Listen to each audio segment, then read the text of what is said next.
Inspire academy के YouTube channel में आपका स्वागत है। तो स्टूडेंट, जैसे पिछले क्लास में आपने पढ़ा था डिफरेंशिएशंस के क्या क्या टॉपिक होने वाले हैं और मैथमेटिक्स का क्लास 12 में कौन कौन सा टॉपिक है, क्या सिलेबस है आपका, इसके बारे में पिछले लेक्चर में या पिछले वीडियो में हम लोगों ने पढ़ा है। तो आज के वीडियो में हम पढ़ेंगे कि बेसिकली डिफरेंशिएशन में कितने पार्ट है और क्या क्या पढ़ना है डिफरेंशिएशन में, और डिफरेंशिएशन को और आसान कैसे बनाया जा सकता है। डिफरेंशिएशन को आसान बनाने के लिए बच्चे सबसे पहले आपका ट्रिगो का जो कॉन्सेप्ट है बेहतर तरीके से होना चाहिए। ट्रिगो का ट्रांसफॉर्मेशन जो है वो आपको आना चाहिए, तब आप डिफरेंशिएशन को बहुत अच्छे तरीके से सॉल्व कर पाएंगे, बहुत छोटे सेक्शन में आप सॉल्व कर पाएंगे। सबसे पहले अगर हम बात करें इन सब फार्मूले के बारे में स्टडी करेंगे। sin 2x का जो कन्वर्जन है cos 2x और tan 2x का कन्वर्जन के बारे में पढ़ेंगे। इसी के साथ में अगर बात किया जाए sin 3x का, cos 3x का और tan 3x का, इन सब फार्मूले के बारे में पढ़ेंगे। इसके साथ ही में अगर देखा जाए तो काफ़ी इंपॉर्टेंट टॉपिक है डिफरेंशिएशन में चेन रूल। चेन रूल में ये बताया गया है आपको, जैसे अगर हम बात करें डिफरेंशिएशन क्या है, जैसे ये फंडामेंटल एक तरह का ऑपरेशन है। जैसे आपने सीखा एडिशन, सब्सट्रैक्शन, मल्टीप्लिकेशन और डिवीजन, तो आगे चल करके आपको ये दो ऑपरेशन के बारे में सीखना है जिसका नाम है डिफरेंशिएशन। जैसे एडिशन को इस तरह से रिप्रेजेंट किया जाता है, सब्सट्रैक्शन को ऐसे, मल्टीप्लिकेशन को ऐसे, डिवीजन को ऐसे, उसी तरह से यहाँ पे डिफरेंशिएशन को हम कुछ तरह से इस तरह से रिप्रेजेंट करते हैं d/dx। और इसी के साथ में अगर डिफरेंशिएशन का रेसिप्रोकल कर दें तो dx अपॉन ये जो d हुआ ये साइन होता है इंटीग्रेशन का। हालांकि इंटीग्रेशन को हम ऐसे भी 1/d को ऐसे लिख सकते हैं, dx इंटीग्रेशन का साइन ऐसे होता है, ये डिफरेंशिएशन हुआ। जैसे पहले आपको बताया गया होगा जूनियर के क्लासेस में 5 + 6 करते हैं तो ये 11, ये ऑपरेशन के बारे में आपको बताया गया है। उसी तरह से क्लास 11 में और 12 में हम लोगों को डिफरेंशिएशन और इंटीग्रेशन के बारे में पढ़ना है। जैसे डिफरेंशियल कैलकुलस पूरे डिफरेंशिएशन के बारे में बात करेगा और इंटीग्रल कैलकुलस जो है वो इंटीग्रेशन के बारे में बात करेगा। जैसे 5 is added with respect to 6 we get 11। उसी तरह से अगर यहाँ पे लिखा हुआ है dy/dx, इसका मतलब होता है differentiation of y with respect to x। बच्चे इस तरह का कॉन्सेप्ट को और आसान बनाना है, और आपके जो बुक में जो क्वेश्चंस दिए हुए हैं एनसीईआरटी में वो ट्रिगो से ज़्यादा रिलेटेड क्वेश्चंस मिलेंगे आपको। तो सबसे पहले हम ट्रिग्नोमेट्रिक ट्रांसफॉर्मेशन जो है उसको और आसान करते हैं। तो ट्रिग्नोमेट्रिक ट्रांसफॉर्मेशन को आसान करने के लिए हम देखना चाहेंगे यहाँ पे कि sin 2x है, cos 2x है और tan 2x है, इन सब का कन्वर्जन क्या है। सो उसी तरह से sin 3x, cos 3x और tan 3x का कन्वर्जन अगर आप सीख लेते हैं तो बाकी का जो कन्वर्जन होगा sin 5x आ जाए, sin 6x आ जाए, तो वैसे सिचुएशन में आप आसान तरीके से कर सकते हैं। तो बच्चे आगे का वीडियो देखेंगे। इसके फार्मूला की हम बात करते हैं।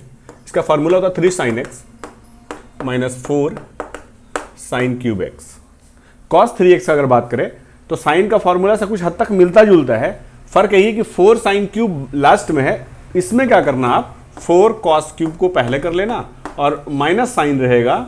जैसे 3 sin x पहले है तो 3 cos x बाद में कर देना। अब बात आती है tan 3x का। तो tan 3x का फॉर्मूला आपने 11 क्लास में भी पढ़ा होगा, 3 tan x - tan cube x, 3 tan x - tan cube x, 1 - 3 tan square x।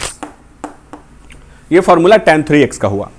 तो चलिए सबसे पहली बात कि अगर बात किया जाए ये फॉर्मूले का, तो कन्वर्जन कहां पे हो रहा है ये ज्यादा जरूरी है। जैसे sin 2x के फॉर्मूला की बात करें तो अगर जरूरत पड़ा साइन को साइन और cos के टर्म में लिखने का तो आप इस फॉर्मूले का यूज करेंगे। अगर जरूरत पड़ा साइन को tan के फॉर्म में लिखने का तो आप यहां इस फॉर्मूले का यूज कर लेंगे। तो सारे कन्वर्जन यहां पे हैं। cos को 4 टर्म में कन्वर्ट कर सकते हैं, tan को सिर्फ एक ही है, और sin cos में लिखना पड़ेगा tan को, तो आप बहुत बेहतर तरीके से यहां से यूज करते हैं sin 2x/cos 2x, sin 2x/cos 2x, tan 2x और sin 2x का फॉर्मूला जो है यहां पे अप्लाई कर सकते हैं। sin 2x का फॉर्मूला कोई दोनों में से कोई फॉर्मूला अप्लाई कर लीजिए, sin cos के टर्म में आपका ये आ जाएगा।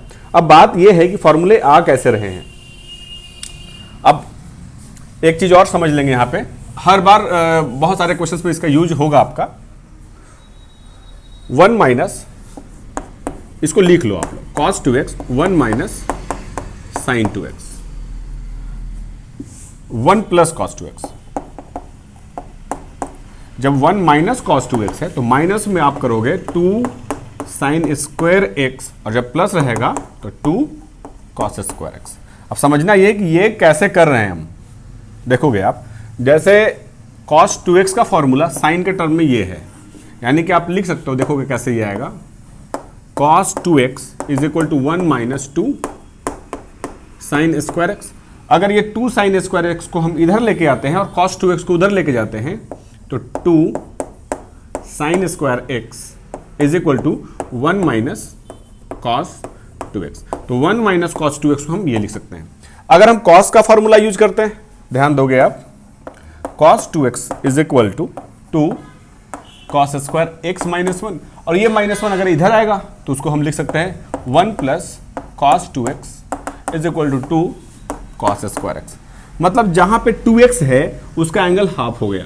अगर 1 प्लस कॉस 5x रहेगा, ध्यान दोगे कॉस के साथ में क्या है, प्लस है, तो कन्वर्जन जो होगा कॉस के टर्म में होगा, आप उसको लिख सकते हो 2 कॉस स्क्वायर 5x/2। जो भी एंगल है वो हाफ हो जाएगा।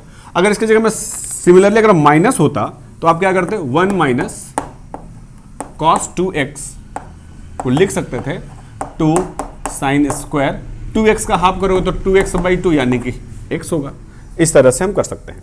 चलिए तो अभी स्टडी करेंगे ये फॉर्मूला कैसे बन रहे हैं, ताकि फॉर्मूले को रटना ना पड़े, आपको फॉर्मूला याद हो जाए। चलिए बच्चे यहां देखेंगे हम साइन 2x को, तो आपने 11 क्लास में साइन a प्लस बी का फॉर्मूला पढ़ा होगा। साइन a प्लस बी का जो फॉर्मूला होता है वो sine a cos b plus cos a sine b, यानी कि आप sine a cos b plus cos a sine b लिख सकते हैं। तो साइन 2x को हम लोग x प्लस x लिख सकते हैं। अगर देखा जाए साइन 2x को x प्लस x, और फिर से आप फॉर्मूला अप्लाई कर दोगे यहाँ पे, साइन a के प्लेस पे भी x है और कॉस a के प्लेस पे भी x है, साइन a कॉस b मतलब कॉस x साइन x, मतलब 2 बार हो रहा है, ये सेम टर्म है, तो आप इसको लिख सकते हैं 2 sine x into cos x।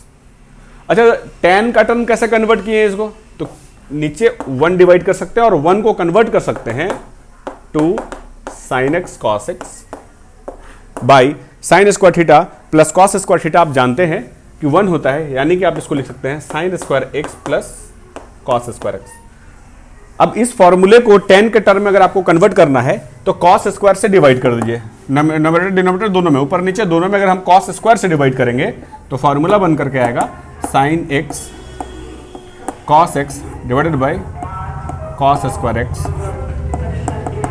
Sine square x plus cos square x divided by cos square x। ध्यान देंगे कि अगर कॉस स्क्वायर x है तो इसका पावर और ये कॉस कट जाएगा, साइन बाई कॉस आपके पास बचेगा, यानी कि 2 tan x बाई, अगर इंडिविजुअली डिवाइड करोगे तो कॉस स्क्वायर कैंसिल आउट होकर के 1 हो जाएगा, और साइन बाई कॉस को हम लिख सकते हैं tan, साइन स्क्वायर है कॉस स्क्वायर, यानी कि इसको लिख सकते हैं आप tan स्क्वायर x प्लस 1, और इसको अरेंज करके अगर लिखना चाहते हो तो 2 tan x by 1 plus tan square x। आप इस तरह से कन्वर्ट करके साइन के दोनों फॉर्मूले के बारे में आपने सीखा कि साइन 2x को हम लिख सकते हैं 2 sine x into cos x और 2 tan x by 1 plus tan square x। उसी तरह से cos 2x से वीडियो में बने रहने के लिए धन्यवाद। आशा करते हैं आपको डिफरेंशिएशन का बेसिक कॉन्सेप्ट के बारे में समझ में आया होगा। नेक्स्ट लेक्चर में और भी बहुत सारे क्वेश्चंस जो है उसको हम लोग सॉल्व करेंगे। वीडियो में बने रहने के लिए आपको धन्यवाद।